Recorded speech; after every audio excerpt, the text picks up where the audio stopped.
Okay, I'm back.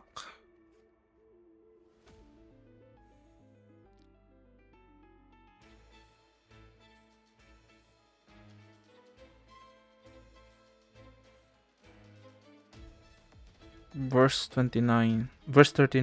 Joseph and Potiphar's wife.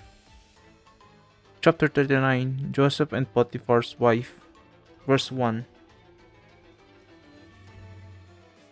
Now Joseph had been taken down to Egypt.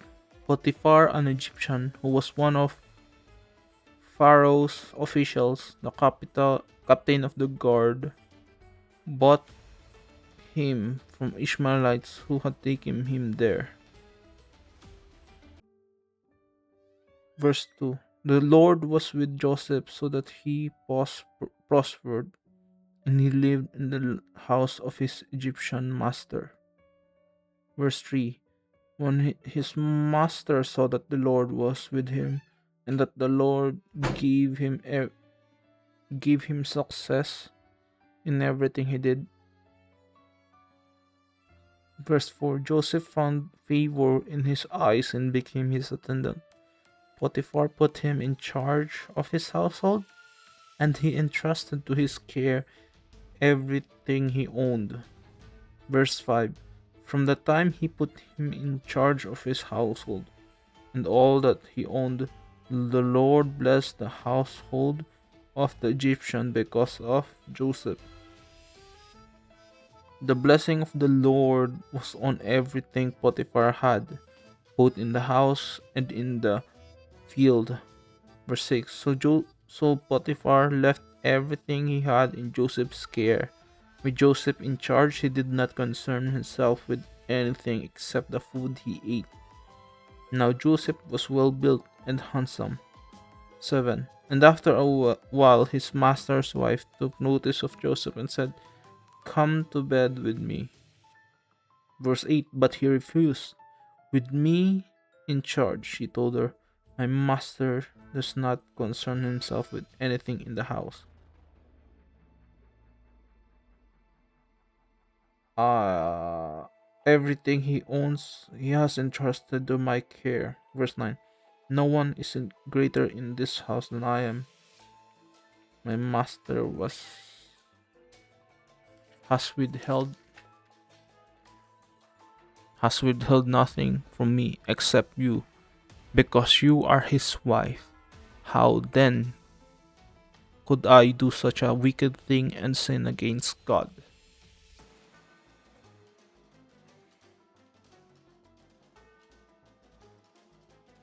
Like, are you thinking that your master is God?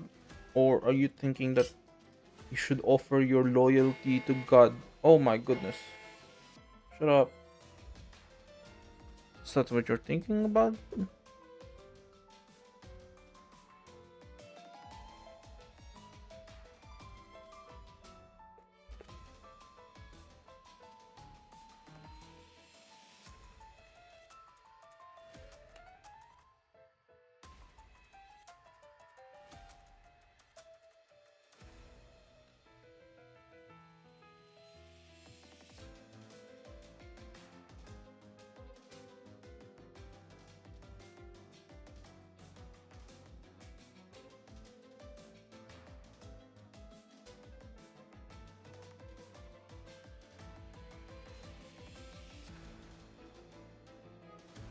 Verse 10. And though she spoke to Joseph day after day, he refused to go to bed with her or even be with her. Verse 11. One day he went into the house to attend to his duties, and none of the household servant was inside. Verse 12. She caught him by his cloak and said, "Come to bed with me." But he left his cloak in her hand and ran out of the house. Verse 13. When she saw that he had left his cloak in her hand and had run out of the house, verse 14, she called her household servants. "Look," she said to them, "this Hebrew has been brought to us to make sport of us. He came in here to sleep with me, but I screamed." What the?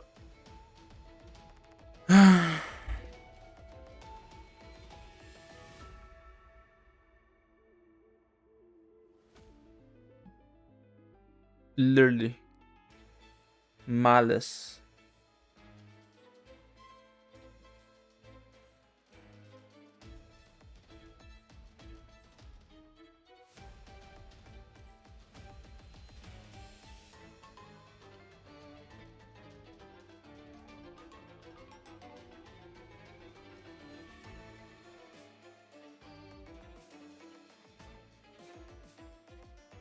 Too much.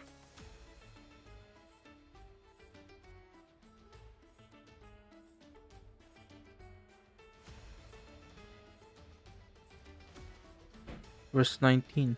When his master heard the story his wife told him, saying, "This is how your slave treated me," he burned with an anger. With anger. Verse 20.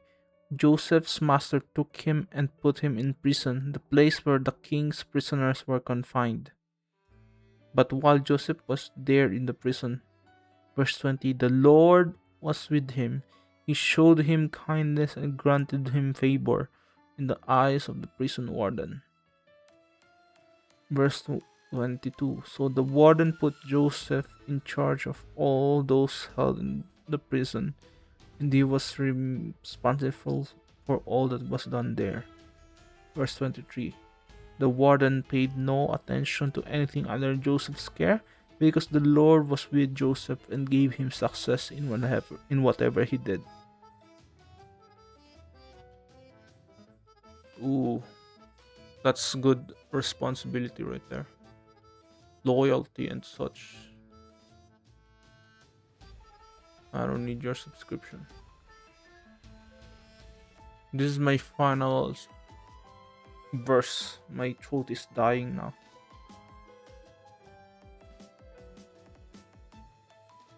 Verse chapter 40, the cupbearer and the baker. Verse 1.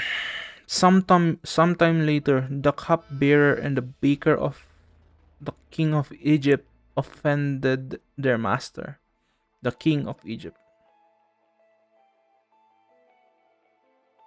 Verse 2. Pharaoh was angry with his two officials, the chief cupbearer and the chief baker. Verse 3.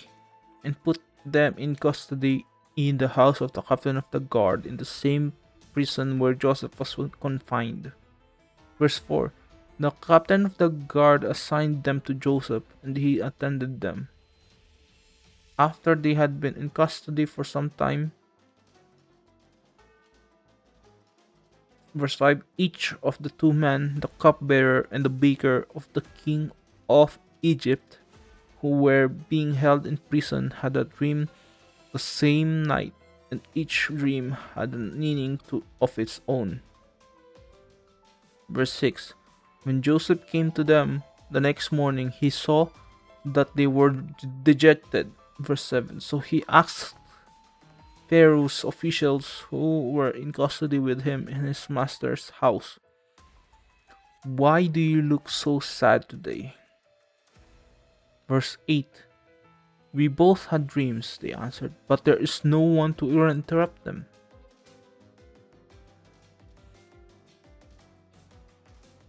Oh, no one to interpret them. Then Joseph said to them, "Do not interpretations belong to God? Tell me your dreams." I don't think that's the right way to read that, but I guess I get the meaning. Verse 9. So the chief cupbearer told Joseph his dream. He said to him, "In my dream I saw a vine in front of me." Verse 10. And on the vine were 3 branches. As soon as it budded, it blossomed, and its clusters ripened into grapes. Verse 11.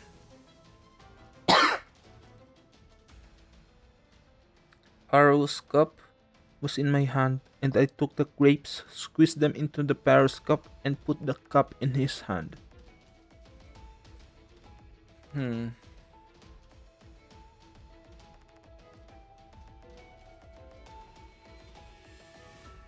That's interesting.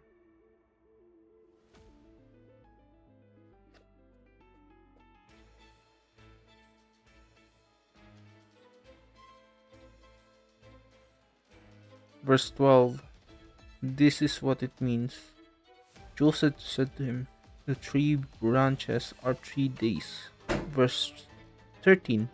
Within 3 days, Pharaoh will lift up your head and restore you to your position, and you will put Pharaoh's cup in his hand, just as you used to do when you were his cupbearer. Verse 14. But when all goes well with you, remember me and show me kindness. Mention me to the Pharaoh and get me out of this prison.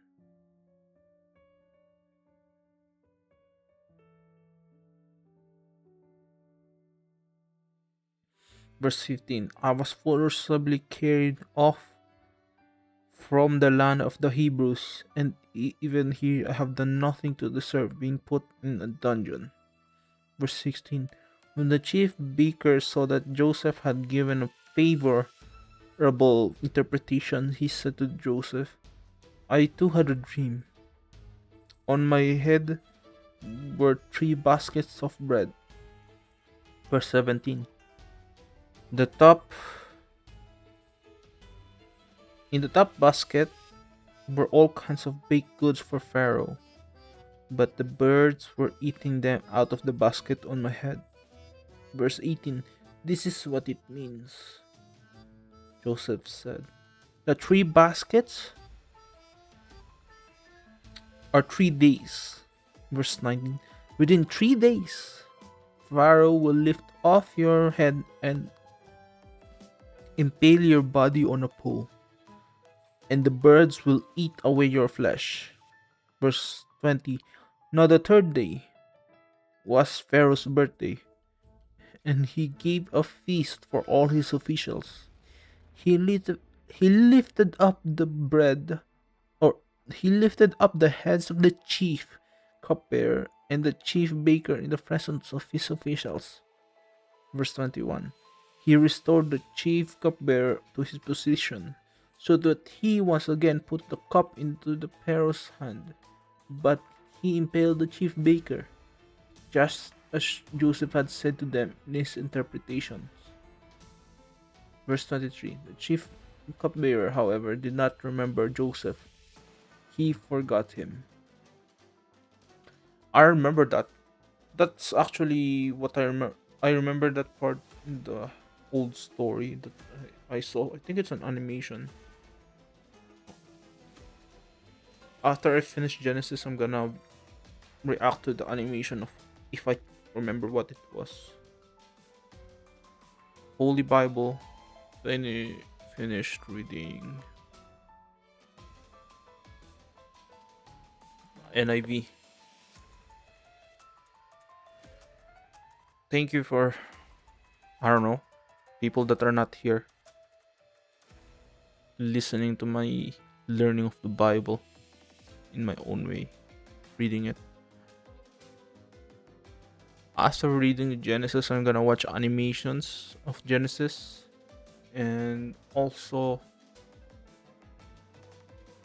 interpretations or more expanded view from other people that have read that longer than me.